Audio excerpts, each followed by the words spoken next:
All right, beautiful people, back out here on the beast. We're gonna get started on wet sanding the roof. My plan of action is to wet sand the roof, take the doors off, paint the jambs, put the doors back on. Well, paint the doors, of course, the inside of the doors, of course. Get that done, then put the doors back on and start wet sanding the exterior. But I'm gonna wet sand this first, paint it, because I don't want to overwhelm myself trying to paint the roof and everything else at the same time. So I'm gonna paint the roof, paint the door jambs, put the doors back on, then wet sand the exterior, and go ahead and get this project rocking and rolling. But first, before I get started wet sanding the roof, I want to wash it off first. Don't want to sand in this tree debris and whatever else that has landed on the top. All right, got it all washed down. Got all that stuff off of there. I'm gonna be wet sanding with 400 grit sandpaper, some wet dry sandpaper, and got a rigid block and a soft block. Got a rag to wipe it down just to see, just to check on my progress. Got a couple of drops of dish detergent in here just to add lubrication, but I'm gonna let my paper soak a little bit so it'll soften up.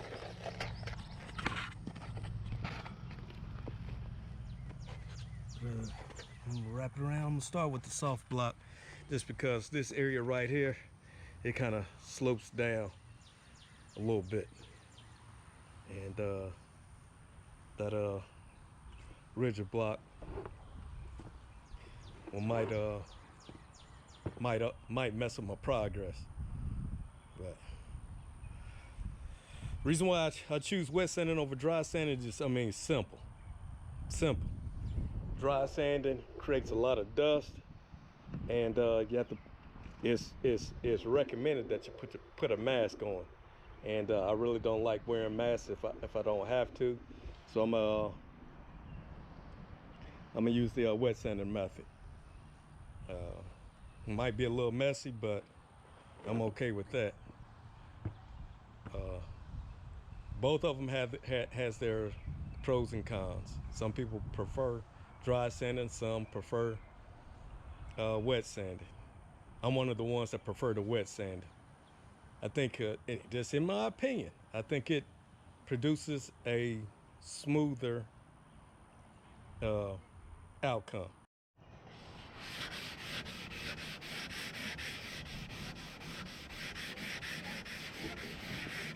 Wet sanding to remove the guide coat. Once the guide coat is gone, you know you sanded out the texture out of the primer. Flat and it's smooth. I mean, as you can see, the guide coat is slowly disappearing.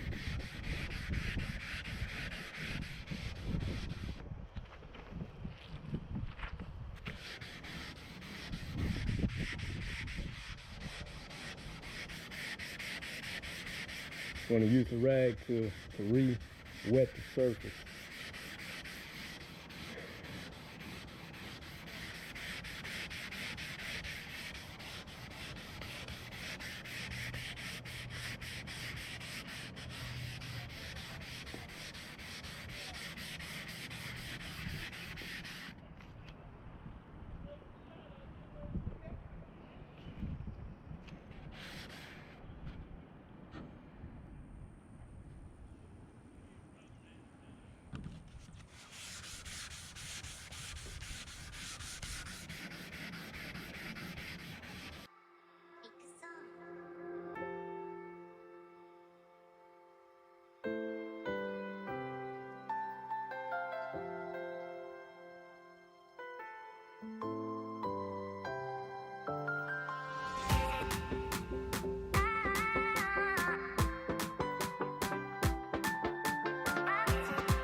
This section right here is smooth.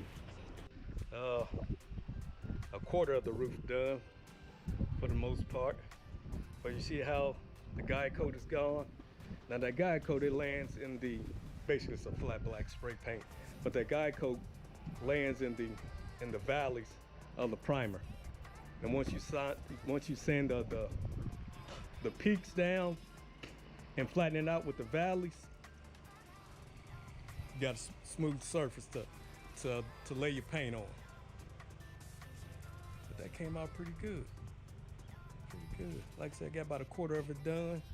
Got a few spots I got to touch up. There's a burn through, but nothing serious. Got all that to go.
All right, beautiful people. For the most part, I got the wet sanding done. Still got to go back and hit these raised areas on the roof. But overall, it came out real smooth. I'm impressed with the work. Heck, I'm impressed with the patience that I had to do all this. But it came out nice. I mean, you can see I just wet it down so you can see how slick it is. Did have a few cut throughs, but not a big deal. And the wet sanding, I mean, it's so much, for me, it's so much better than dry sanding. That dry sanding creates a whole lot of dust. The wet sanding does create a lot of mess, you know, the water running off and everything. But I think I can deal with that more so than all that dust and being dusty. Now, we getting there. We getting there. Hey, let me know what you think in the comment sections. Yeah, I do got to finish these up, but I want to get the what I consider the hard part done first. Trying to work in between these raised areas. But like I said, let me know what you think in the comment section. Hey, we getting there. We getting there. I'm taking my time with this because I want to do it right. If I have to do it again, I mean, it is what it is. But I want to get it right the first time. So I'm taking my time with it. Make sure everything come out the best that it can be. I'll catch you on the next one. Thanks for watching.